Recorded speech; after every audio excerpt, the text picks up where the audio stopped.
Então, vamos fazer a nossa prece inicial, pedindo ao Mestre Jesus que nos ampare, nos ilumine, trazendo uma noite de estudo,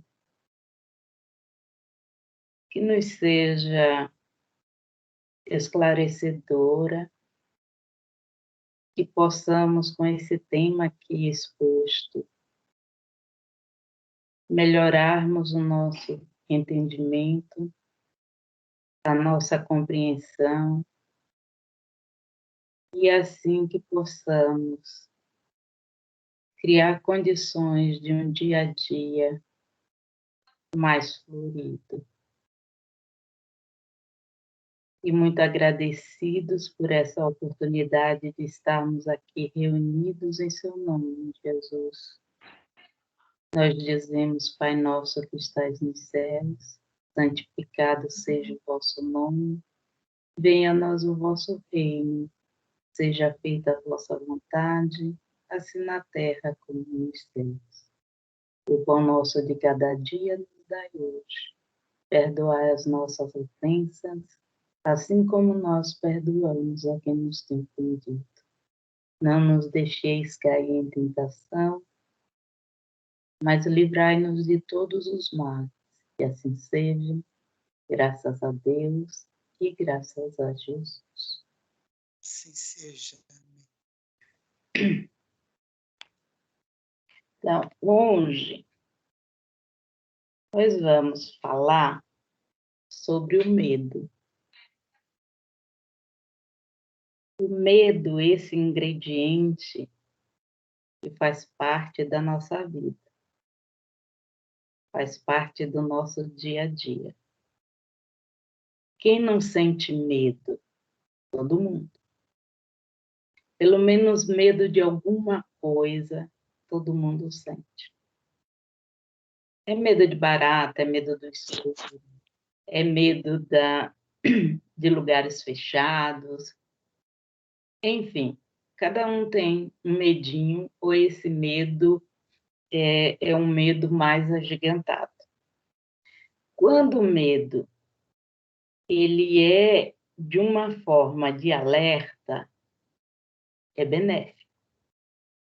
Porque é esse medinho que vai fazer com que nós tenhamos aquele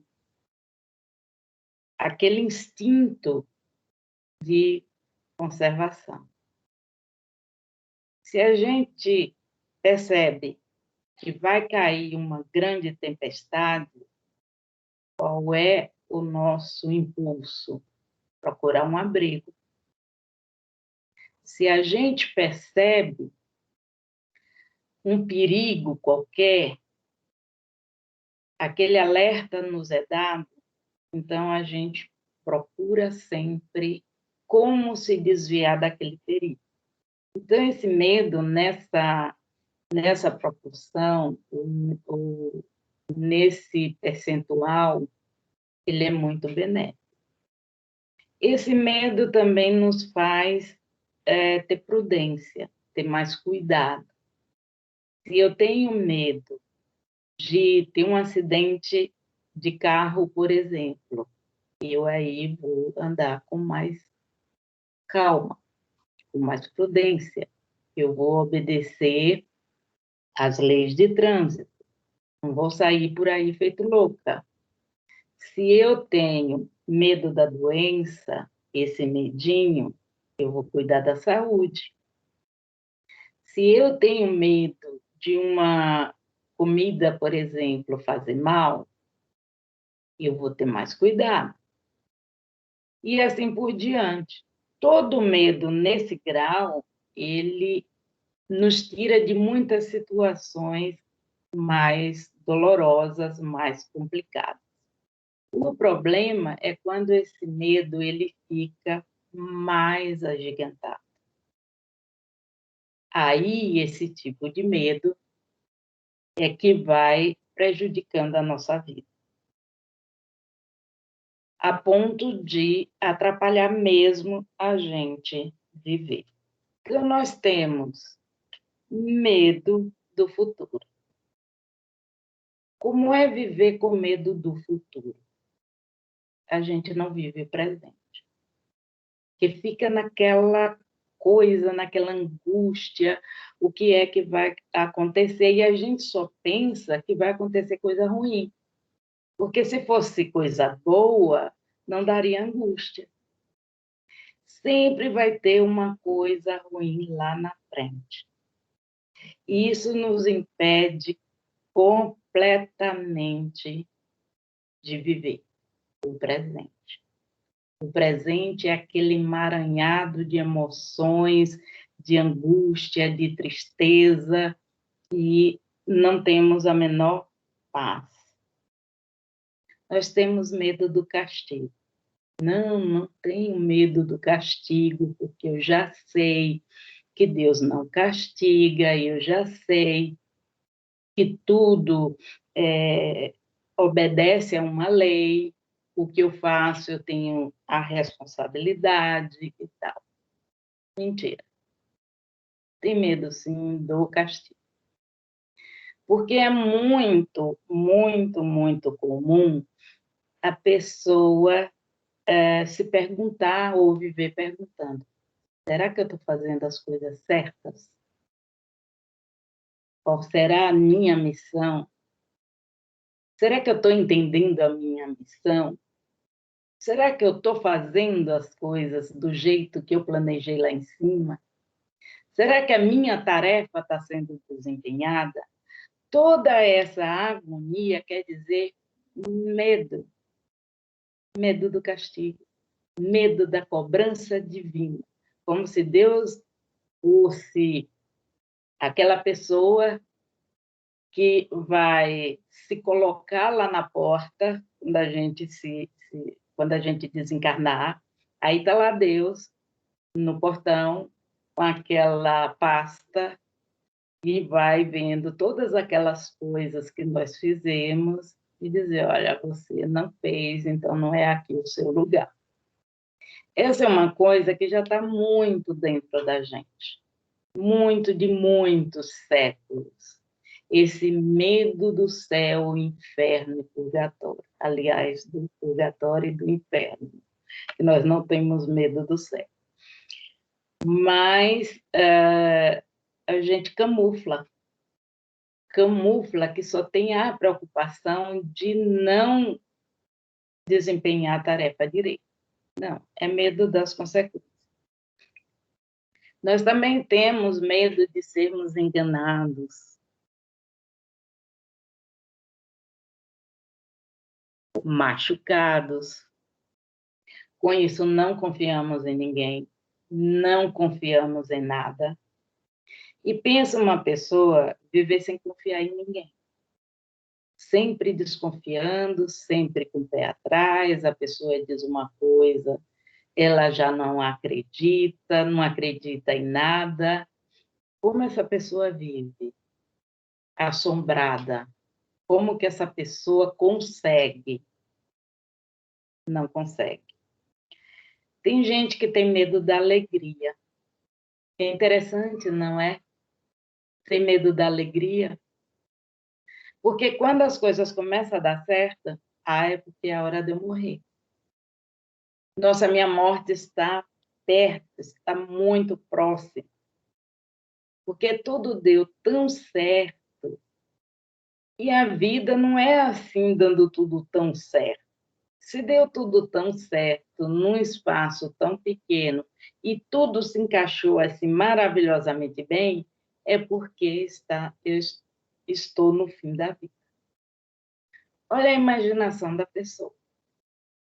E isso é fato, não é historinha.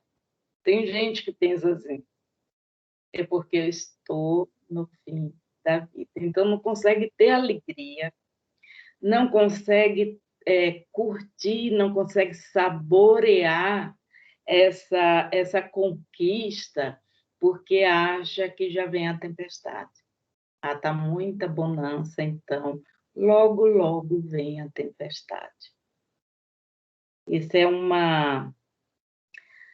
uma capacidade de criar, de cultivar fantasmas, que é muito doloroso, é muito perigoso a pessoa pensar desse jeito, sentir desse jeito, porque além de não usufruir daquela conquista, ainda fica chamando coisa ruim. Porque quando a gente fica com aquele pensamento fixo o tempo todo, acaba atraindo as coisas ruins. Isso aí é fato também. Então, é muito perigoso. O medo de desapontar. Quem tem medo de desapontar não vive. Não é ela mesma. Não sente. Ela não tem assim uma vivência interior.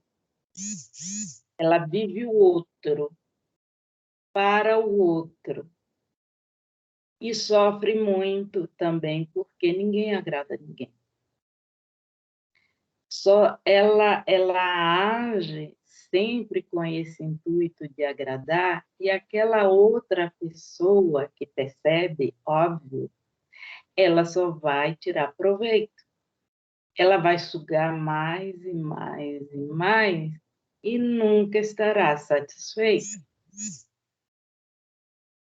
E a pessoa deixa de viver sua própria vida porque a autoestima está lá embaixo e ela não consegue seguir com seus próprios objetivos, tomando suas próprias decisões. Isso é muito, muito doloroso. Tem gente que tem medo da dor, porque a dor é algo, é um obstáculo, eu diria, que as pessoas pensam que não podem passar, porque é pesado demais o parto. Não aguenta, não tem condições, e por isso teme qualquer obstáculo, teme muito. Só que a gente precisa ver que cada um tem aquilo que possa carregar. Ninguém tem a sua mochila que não possa carregar. A coisa só fica muito pesada se a gente tentar carregar a mochila dos outros. Mas se a gente se focar na nossa bagagem, Deus só dá aquela bagagem que a gente pode carregar. E temer, por quê? Numa dessas oportunidades em que Jesus se reunia com os discípulos, sempre passava horas, né, desde o entardecer, com os discípulos, e cada um ia fazendo aquelas perguntas que tinham dúvidas e tal, para que Jesus respondesse. E uma delas foi Tomé, que o Tomé ele estava assim muito,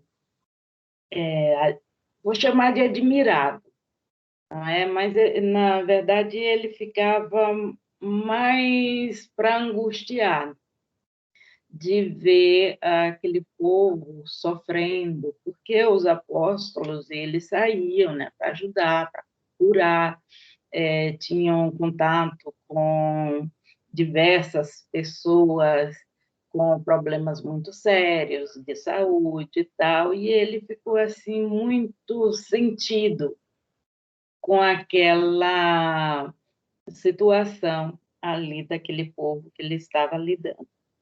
Então ele chegou para Jesus e perguntou: Querido mestre, o que a dor representa para o Senhor nos caminhos humanos? E Jesus respondeu: Tomé, creio que a dor é um anjo em favor da humanidade que ainda desconhece seus benefícios. A dor nos previne de males maiores. E Depois ele fez uma pausa e tal, e continuou falando para Tomé. A boa nova não percorrerá o mundo a não ser pelas vias dos sacrifícios. Mas, na verdade, vos digo que, por sua natureza divina, ela é uma terapia de amor que cura todos os males da alma e do corpo.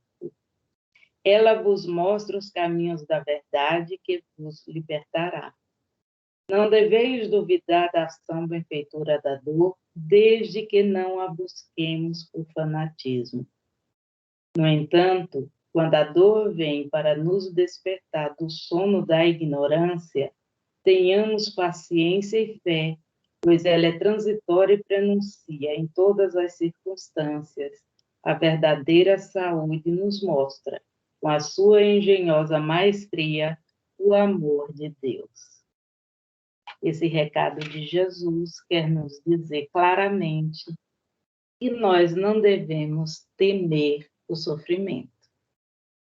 Nós devemos ter fé, seguir em frente, que nós vamos ter o devido amparo.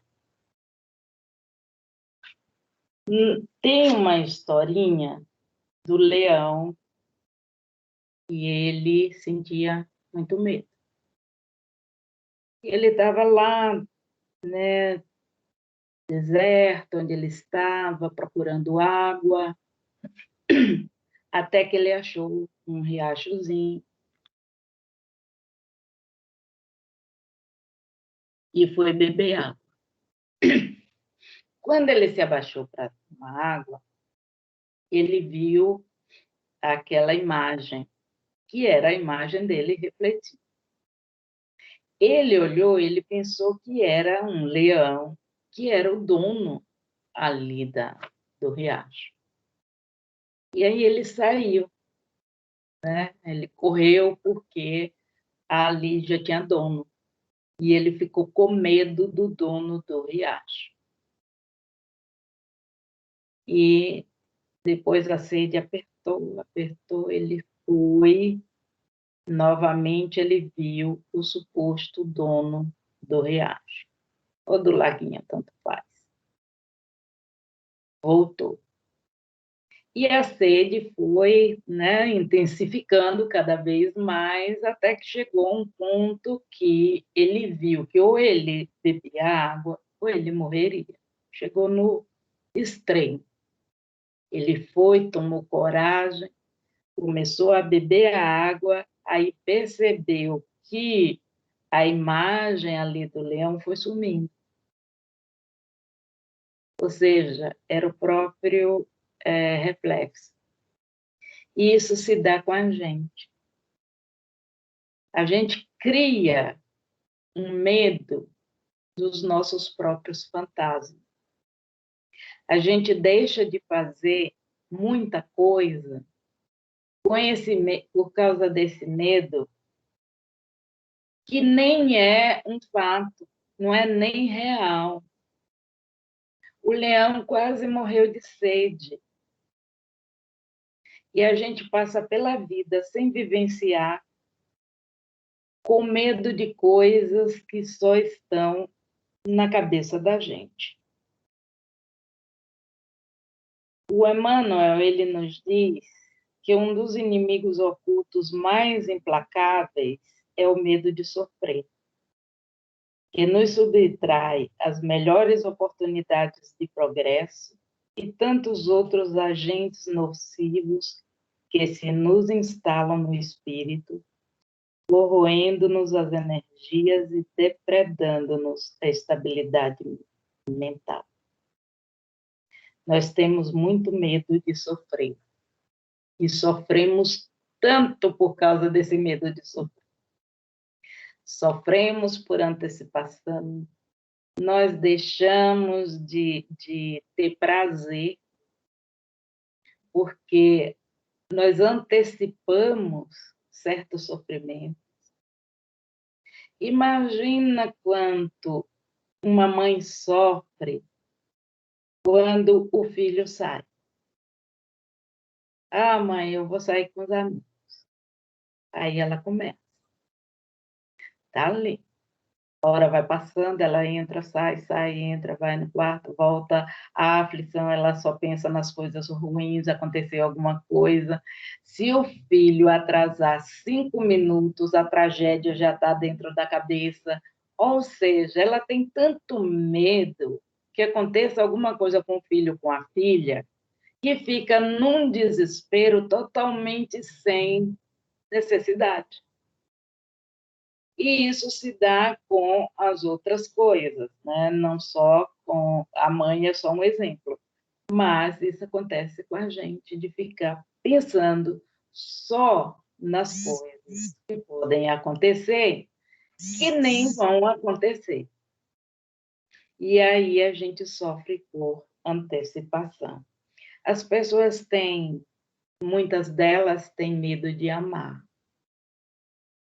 porque se eu amar, eu não vou ser amado, eu posso não ser amado.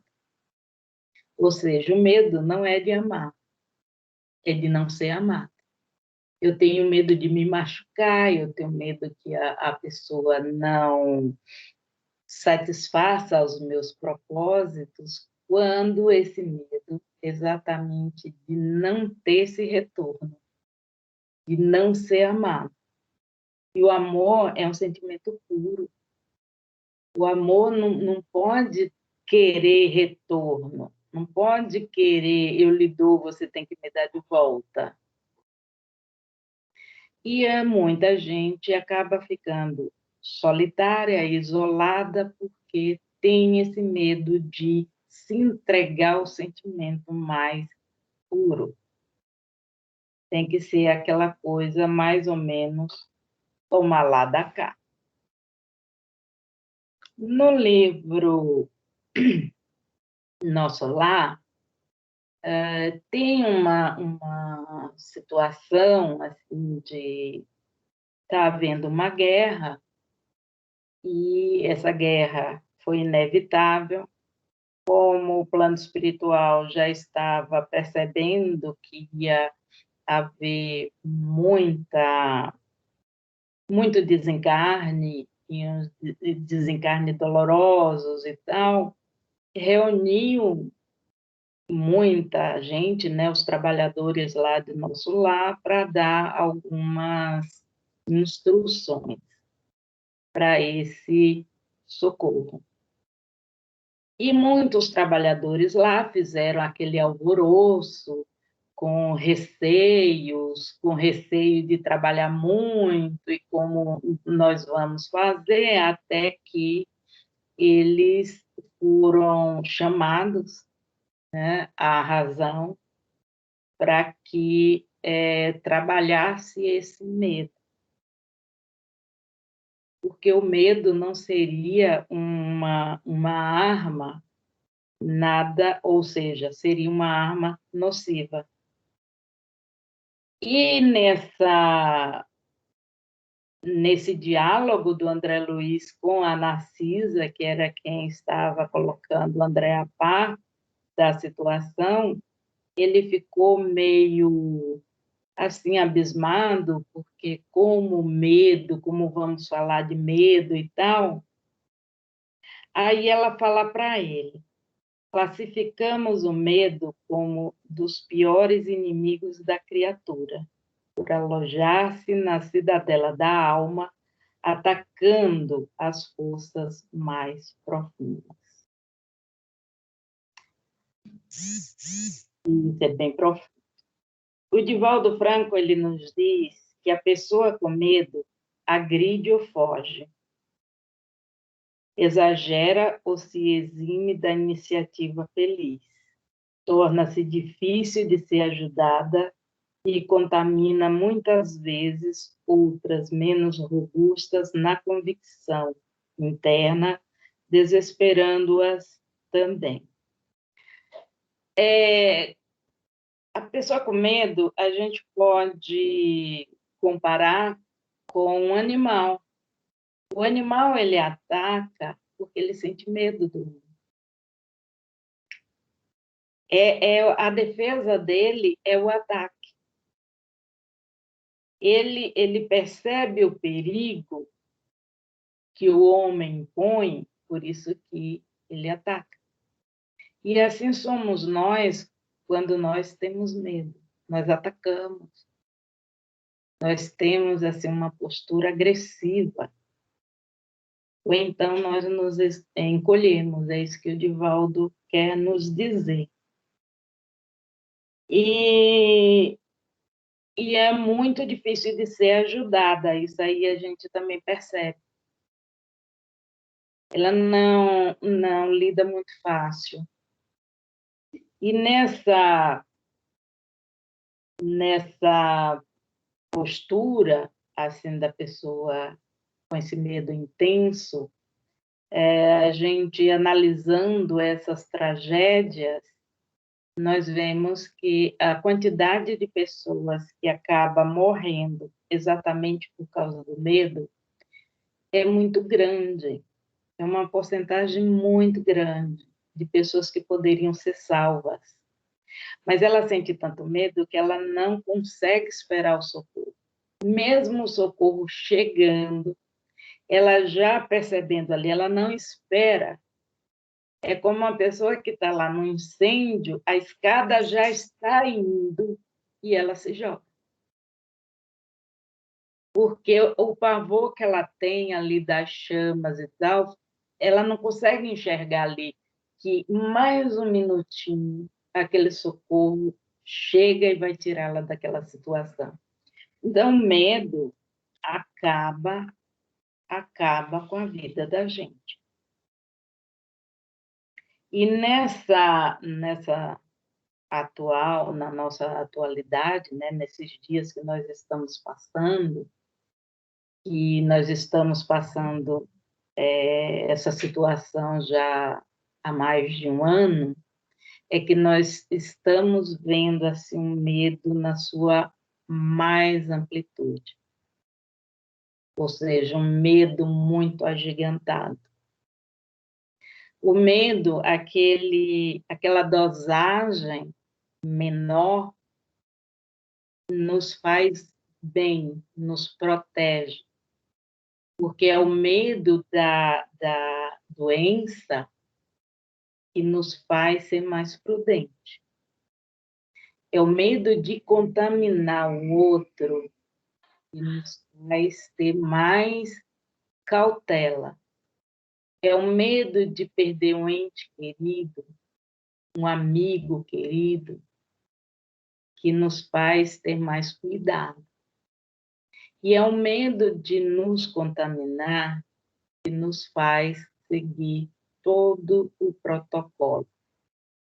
Nós usamos máscara, nós fazemos distanciamento, nós usamos álcool em gel, lavamos sempre as mãos, porque nós entramos no campo da prudência. E se nós não formos prudentes, também nós não teremos essa ajuda. Nós entramos no terreno da negligência. Só que, para muita gente, muita gente, em todo o mundo, esse medo se agigantou. Virou fobia. Tem muita gente com muito medo de sair de casa. Tem muita gente pensando que não vai conseguir se socializar mais, ou pelo menos não como antes. Tem muita gente com síndrome do pânico. Então, foram muitas sequelas de uma doença que a gente ainda está passando por ela, assim, significativas. Essas sequelas são muito profundas. E essas pessoas que sofrem desse medo intenso são essas pessoas que a gente precisa colocá-las nas orações, que a gente precisa ter momentos de vibrações para que elas se fortaleçam e elas consigam sair desse sofrimento, que é um sofrimento diferente de quem está atravessando essa doença, ou quem perdeu um familiar, mas não é menos importante do que as outras situações. E para encerrar a nossa conversa, eu quero ler, né, um poema. Quero terminar com um poema. De mãos unidas. Não temas, alma querida, o vendaval que se escuta é a terra que vibra em luta nos dias de transição. Prossegue ao clarão da fé, varando os campos sombrios e os tremendos desafios que agitam a multidão. Aqui se fala de guerra, ali é ódio avançando. Além, as provas em bando arrancam duro clamor. Entretanto, continua de ânimo firme e atento, plantando em cada momento a paz que precede o amor. Seu ouvido em que se extingue a gritaria do insulto, a força do braço oculto, que cede sem reclamar. Se a palavra calmante em que a discórdia termina, a compreensão que ilumina em qualquer tempo e lugar. Prossegue, trabalha, aprende, age e auxilia a alma boa. Se alguém te fere, perdoa. Ante as trevas, faze luz. Não vais a sós, muitos somos, e na imensa caravana de socorro à vida humana, o guia excelso é Jesus. Maria Dolores. E não nos esqueçamos jamais, por mais que a dor nos bata curta, nós não devemos mesmo esquecer que Jesus está e sempre estará no leme desse barco que jamais naufragará. Muitíssimo obrigada pela paciência de mim. E agora eu passo a palavra a vocês. E a primeira pessoa que eu estou vendo é a Rosa. Então, a Rosa começa a sua fala. Maravilhosa palestra. Medo. E é o que é coisa que todo mundo tem, como você mesmo falou, né? E deu vários exemplos, os medinhos e os medões, né? E as consequências que cada um pode causar na gente. Eu tenho muito que digerir isso hoje, porque o meu medo maior, professora, é a morte. E eu acho que é porque a gente já viveu várias vezes, né? Fomos e voltamos, mas nunca nos lembramos. Então, é esse que mais me dá medo. Mas agora eu vou ter que começar a olhar para ela, para esse medo, com um olhar diferenciado. E vou me pegar a Jesus e pedir para Ele me ajudar bastante nessa minha conquista com esse medo.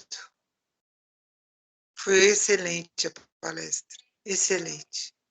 Gostei muito mesmo. É para refletir bastante. Obrigada, obrigada pela presença e pelas vibrações boas. Quem está aí atrás das bolinhas? Eu sei que é a Irene. Fala, Irene. Xará da Rosa, Irene.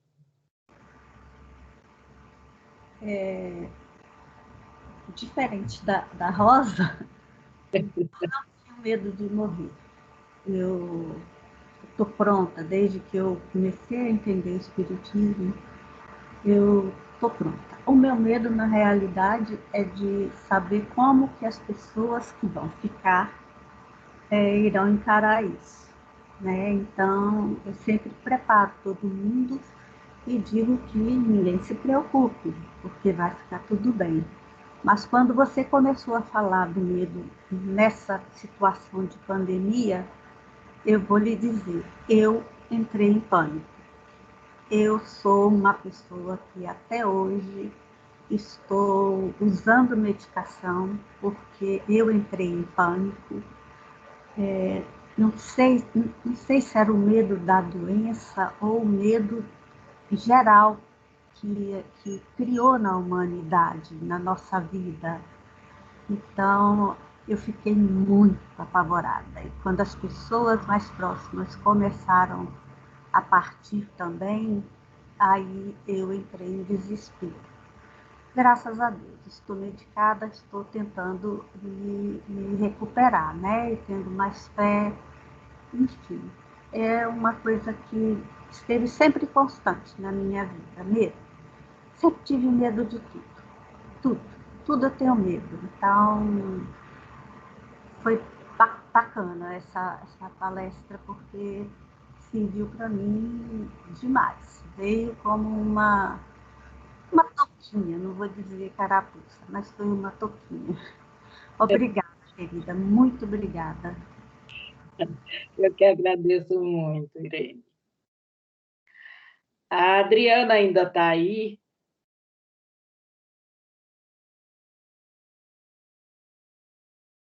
Acho que não. Então, Natália. Compartilho da mesma opinião das meninas. A palestra foi excelente. Entrei um pouquinho mais tarde, mas consegui pegar bastante informação. E, bom, né, é incrível que quando a gente vai pegando alguns temas assim, a gente... Óbvio que é mais fácil a gente analisar os outros do que a gente, né? Mas dessa vez eu tentei me analisar. E, no geral, assim, quando eu converso com qualquer pessoa no dia a dia, eu falo, não, imagina, não tenho medo, né? Não, medo, né? Sei que eu vou pro outro lado, sei que tem tudo lá. Ou medo de qualquer coisa no dia a dia, mas é engraçado como às vezes o medo ele tá inconsciente, né? Então, eu acho que em 60% dos casos, eu não sei, mas o medo ele fica inconsciente na gente. Por exemplo, eu não admito que eu tenho medo de dirigir. Mas toda vez que é para eu pegar o carro, eu invento uma desculpa. Eu falei que ela não tava e ela tá. Desculpa, hein? Só peguei a sua vez de falar. Mas a gente tem medos, né? Foi um assunto muito importante, porque como a Irene comentou, na pandemia, acho que a grande maioria das pessoas adquiriram medo, independente do que seja. Porque eu acho que foi, inclusive, numa das aulas da Daisy, foi nesse momento de pandemia que a gente teve que lidar com a gente mesmo. Né? Eu não sei se foi na sua aula que nós comentamos isso, mas a gente teve que lidar com os nossos pensamentos, com as nossas aflições, e assim, ou vai ou racha, né? Mais ou menos. Então, foi excelente, muito boa palestra mesmo. É bom para a gente começar a entender e também, né, mais uma vez compartilhando do que a Irene falou, a partir do momento que a gente conhece o Espiritismo, a gente ainda tem medo, mas pelo menos a gente tem um conforto, né? Isso, a gente vai passar pelos receios de vez em quando, por toda a situação que a gente fica com receio, com dúvida, mas aí a gente vai numa aula, a gente assiste uma palestra e graças a Deus isso a gente consegue confortar, né? Assim todo mundo tem dias bons, todo mundo vai ter dias duvidosos, com mais medos, de mais confiança, mas o importante é a gente ter sempre a palavra ali e a gente manter sempre, se possível, quanto mais confiante, melhor. Mas é isso, falei bastante. Obrigada, Daisy. Obrigada. Não vai falar, Adriana? A netinha dela está fazendo barulho.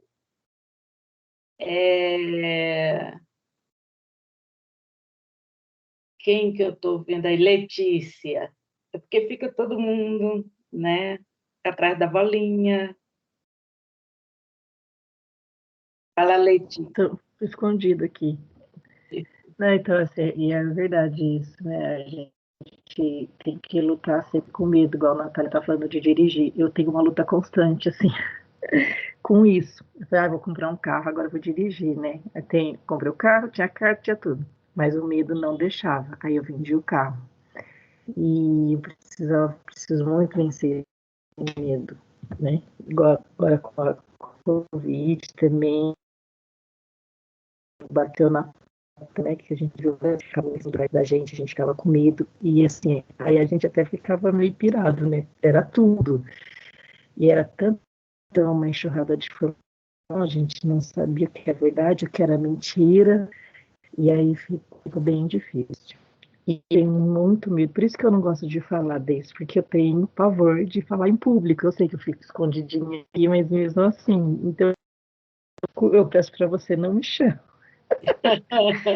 E é uma coisa que eu preciso vencer. Já de oratória, tudo, mas não só depende de mim, mas é um medo muito grande que eu tenho. Muito para muitos é besteira, mas o medo faz parte da minha vida, mas devagarzinho chega lá.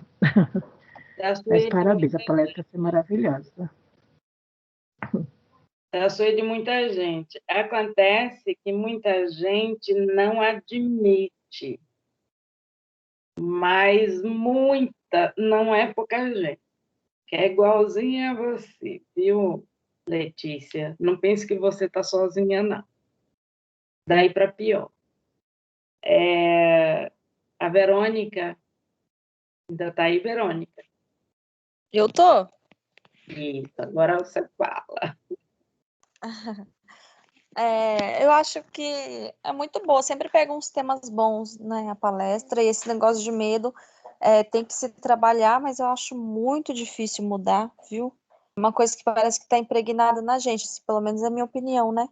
Eu tinha muito medo de ter filho, porque as pessoas falavam que é o maior amor do mundo, que você ama desmedido, e eu tinha medo de sentir isso, então eu nunca quis ter filho. E aí veio o Heitor, né?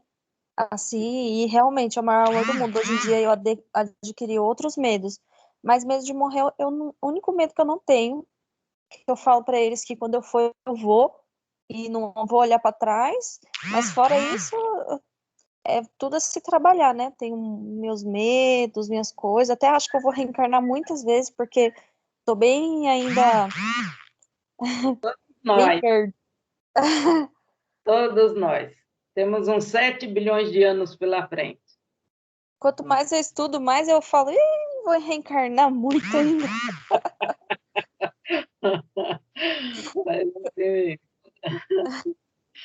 Mas é isso, muito obrigada, viu? Muito boa a palestra. Muito obrigada por disponibilizar. Bom, minha gente, eu acho que não tem mais ninguém aí escondido atrás das bolinhas, não é?